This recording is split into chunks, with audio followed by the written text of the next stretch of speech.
Leader of one of the most popular dance bands in the United States during the 1920s and 1930s, Whiteman produced recordings that were immensely successful, and press notices often referred to him as the King of Jazz.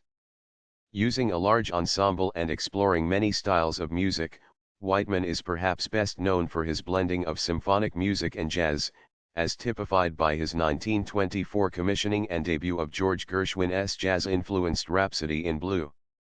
Later, Whiteman's work on symphonic jazz influenced many jazz musicians either way, directly or indirectly, as diverse as Miles Davis, Gil Evans, the Modern Jazz Quartet, Wynton Marsalis, and other modern artists. Whiteman recorded many jazz and pop standards during his career, including Wong Wong Blues, Mississippi Mud, Rhapsody in Blue, Wonderful One, Hot Lips, He's Got Hot Lips When He Plays Jazz, Mississippi Suite, and Grand Canyon Suite.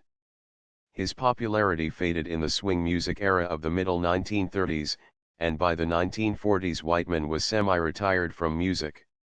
Detractors suggest that Whiteman's ornately orchestrated music was jazz in name only, lacking the genre's improvisational and emotional depth, and co-opted the innovations of black musicians. Defenders note that Whiteman's fondness for jazz was genuine. He worked with black musicians as much as was feasible during an era of racial segregation, that his bands included many of the era's most esteemed white jazz musicians, and argue that Whiteman's groups handled jazz admirably as part of a larger repertoire.